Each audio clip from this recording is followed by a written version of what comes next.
তুলছে, সবাই তুলছেন, সবাই তো লিল্লাহি তাকবীর, জোরে। আল কোরআনের আলো সংসদে জালো, লিল্লাহি তাকবীর। হাত নামান। আমাকে আর 10-15 মিনিট সময় দিতে পারবেন তো ইনশাআল্লাহ?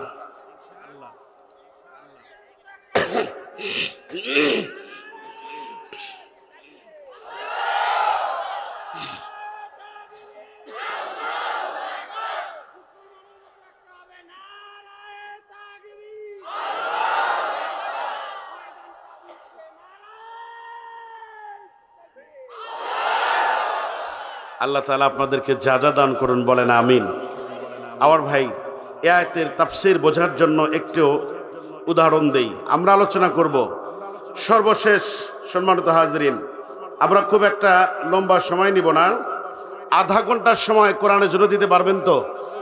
কারা কারা পক্ষে আছেন ডান হাত তুলে দেখান, দেখেন তো হাত তুলে নাই কে? সবাই তুলছেন? আধা ঘন্টার সময় দেওয়া যাবে তো ইনশাল্লাহ? আছেন আমার সাথে? দেখেন কি পরিমাণ আমরা ভয়ের মধ্যে আছি, রিস্কের মধ্যে আছি। সময় না দিলে ভাই বুঝাবো কেমনে বলেন? আসেন দেখেন, আপনার স্ত্রী গর্ভবতী হয়েছে, কান লাগান। আপনার স্ত্রী গর্ভবতী হলো, 18 বছর হলো আপনার সন্তান হয় না, এমন আল্লাহর বান্দা আছে না নাই?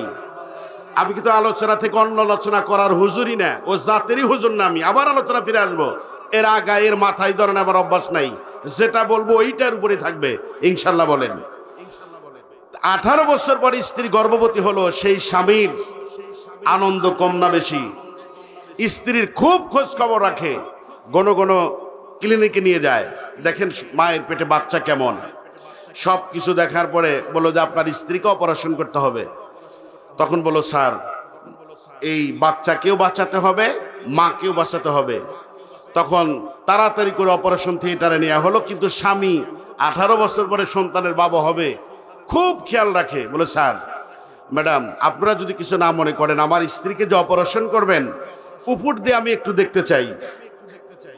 বলে ঠিক আছে, নাসর বান্দা ছাড়বে না। তো গ্লাসের উপর দিয়ে, দরজার উপর দিয়ে গ্লাস দিয়ে দেখতেছে, দেখলো যে মহিলা ডাক্তারগুলো তার স্ত্রীকে, মনোযোগ আছে আপনাদের, তার স্ত্রীকে শোয়া দিয়া এরপরে বেলেট বের করার পরে 4 ইঞ্চি 6 ইঞ্চি যাই কাটা প্রয়োজন কাটলো, এরপরে বাচ্চা বের করলো। এরকমই তো করে না, কি বলেন? বাচ্চা বের করার পরে সুই সুতা দিয়ে সেলাই দিয়া এরপরে টেপ দিয়ে আটকায় দিল। এরপরে বলছে যে 30,000 টাকা বিল হয়েছে, আপনি অ্যাকাউন্টে গিয়ে বিল দিয়ে পেড করে এরপরে আপনার স্ত্রী আর সন্তান নিয়ে যান। এই বেচারা মন খারাপ, মন খারাপ হইল। কে রে, কথা হইল নাকি? 5 টাকা দামের একটা বেলেট আর সুই আর সুতা, খেতা সেলাই করি না, সুই আর সুতা আর একটু টেপ, 100 টাকাও তো লাগে নাই, টাকা চাই 30,000। কি ঠকাই না ঠকলাম রে, খুব আফসোস। বন্ধু এসে বলছে, বন্ধু তোমার মন খারাপ কেন? বলে মন খারাপ এই কাহিনী। বলে এরপরে যদি হয়, বন্ধু দেখছে এটা পাগল। বন্ধু বলল যে এরপরে যদি হয় তুই আর ডাক্তারখানায় আনবি না, তুই নিজেই তো করলে পারিস। স্ত্রী কাঁদছে, আনার পরে বলতেছে, স্ত্রী জীবনে খুব বড় ঠকা ঠকলাম। বলে কেন? বলে এই অবস্থা, এরপরে যদি আল্লাহ বাচ্চা দেয়, এই যে সুন্দর একটা বেলেট, সার্ফ বেলেট আনছি, এরপরে সুতা সুই এই যে টেপ সব রেডি, গর্ভবতী হও, যখন দিনক্ষণ হবে তোমাকে সুন্দর করে 4 পাও বেঁধে এরপরে অপারেশন আমি করব। তখন মহিলা বলে, হায় রে কি পাগল, আল্লাহ পাগলের হাত থেকে আমারে বাঁচাও। কি কথা বলেন, তাই বলবে না? তার জানা উচিত, তুমি যাদেরকে দেখলা যে 5 টাকা দামের একটা বেলেট দিয়ে তোমার স্ত্রীর পেট কেটে বাচ্চা বের করলো, তারা MBBS ডাক্তার। কথা বলেন। এরপরে কেউ স্বাস্থ্য ডিপার্টমেন্টে BCS ক্যাডার, দীর্ঘদিন ইন্টার্নিং করেছেন, হাতে কাজে কাজ শিখেছেন, অভিজ্ঞতা অর্জন করেছেন, তারপরে এই অপারেশনের দায়িত্ব পেয়েছেন। কথা বলেন। আর তুমি গ্লাসের আড়াল থেকে দেখেই ডাক্তার, নাকি বলেন? যদি অভিজ্ঞতা না থাকে, আপনি ড্রাইভার যখন স্টিয়ারিং ধরে গাড়ি চালায়, আপনি যদি মনে করেন বেটা ওঠ আমিও ঘোরাই, আপনিও নাই, যাত্রীও নাই, গাড়িও নাই, মানে আপনার অভিজ্ঞতা নাই, আপনি শেখেন নাই, আপনার আইডিয়া নাই, যে শয়তান কিভাবে মানুষের ঈমান নষ্ট করে। আপনার যদি অভিজ্ঞতা না থাকে, আইডিয়া না থাকে, আপনার কপালেও জান্নাত নাই। বুঝাইতে পারলাম কিনা? এখন আসেন, আমি টোটাল কোরআন অনেকবার গবেষণা করার সুযোগ হয়েছে। এই শয়তান মানুষের ঈমান নষ্ট করে 10 ভাবে। কয় ভাবে? কয় ভাবে? সবাই বলেন কয় ভাবে? 10 ভাবে। এরপর আবার দেখলাম যে নেতাদের সাথে চামচা থাকে, থাকে না? হুজুরদের সাথে থাকে তালবিলিম বা সফর সঙ্গী, থাকে কিনা বলেন?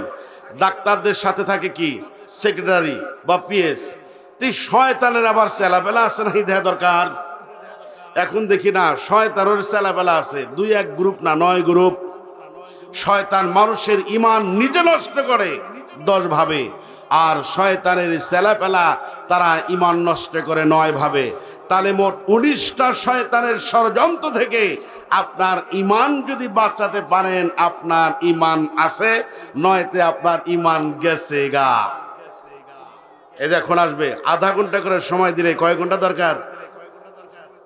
1 ঘন্টা দরকার? 19টা পয়েন্ট আধা ঘন্টা করে যদি লাগে 9.5 ঘন্টা দরকার।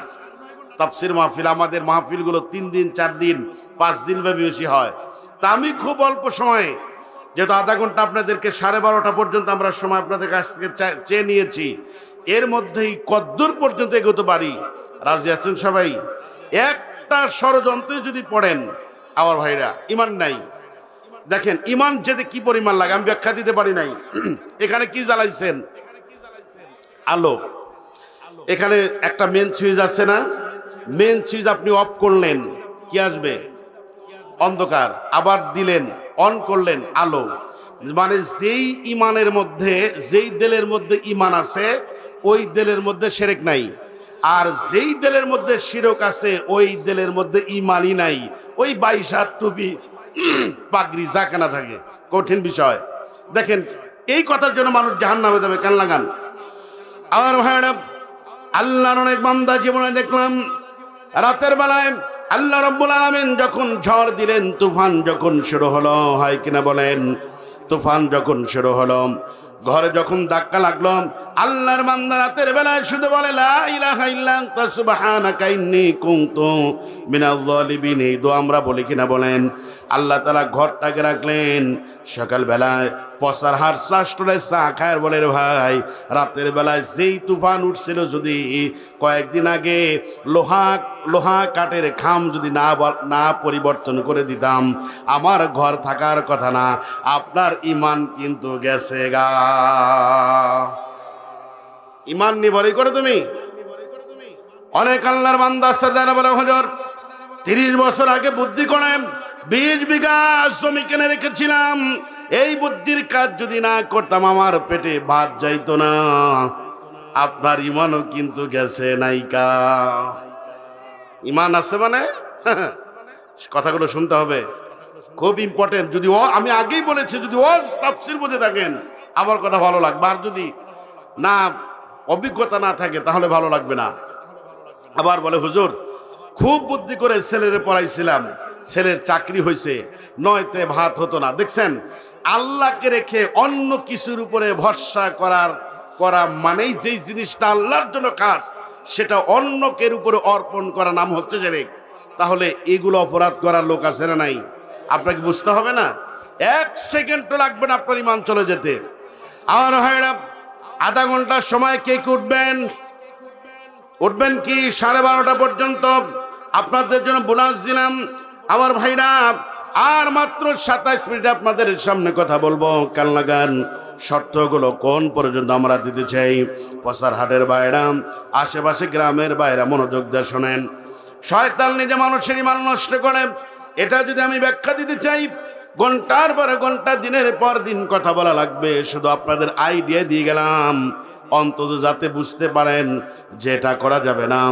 10 নাম্বার হলো, 1 নাম্বার হলো শয়তান মানুষকে প্ররোচনা দেয়, 2 নাম্বার হলো পথভ্রষ্ট করে, 3 নাম্বার হলো ধোঁকা দেয়, 4 নাম্বার হলো মন্দ এবং অশ্লীল কাজের আদেশ করে। আর 5 নাম্বার হলো নিজের দল ভুক্ত করার জন্য চেষ্টা করে, শয়তান করে। আমার ভাইরা, এর আগে আমরা দেখেছি বলে অমুকের নামে একটা মামলা দে, বলে দিছি তাও সোজা হয় না, আর একটা দে, বলে আর একটা দিছি তাও সোজা হয় না, বলে তাহলে আর একটা দে।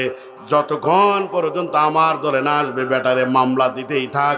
গত 16 বছরও চলছে কিনা কথা বলেন? এটা কিন্তু শয়তানের তরিকা। আমার ভাইরা, অনেক কথা বলবো আমরা। 6 নাম্বার হলো সরল পথ থেকে বিমুখ করা। 7 নাম্বার হলো মানুষের শিরায় বিচরণ করা। 8 নাম্বার হলো পাপ কাজকে সৌন্দর্য দিয়ে গড়ে তোলা। পাপ কাজটা কিন্তু পাপের কাজ, কিন্তু ওর মধ্যে সৌন্দর্য আছে। কলিজার ভাইরা, ব্যাখ্যা দিতে পারলাম না সময়ের অভাবে, কারণ শয়তানের ছেলা ফেলারও কথা আমরা শেষ করব ইনশাআল্লাহ। বাঁশের চাইতে কুঞ্চি শক্ত না? আমরা বলি না যে বাঁশের চাইতে কুঞ্চি আরো শক্ত? শয়তানের জ্বালাই বাঁচি না, শয়তানের ছেলা ফেলা আরো গরম আছে, সামনে আসবে। বাস্তবিক অভিজ্ঞতা, আপনার ইমান আছে মানে কঠিন। এই জন্য আমরা এটা সময় বাঁচাইলাম। শয়তানের একটা না বলে শয়তানের ছেলা ফেলা, উত্তরসূরি, ওরা কিভাবে মানুষের ইমান নষ্ট করে, খুব সংক্ষিপ্তভাবে নির্ধারিত সময়ের মধ্যে আমরা বলবো ইনশাআল্লাহ। আমার ভাইরা,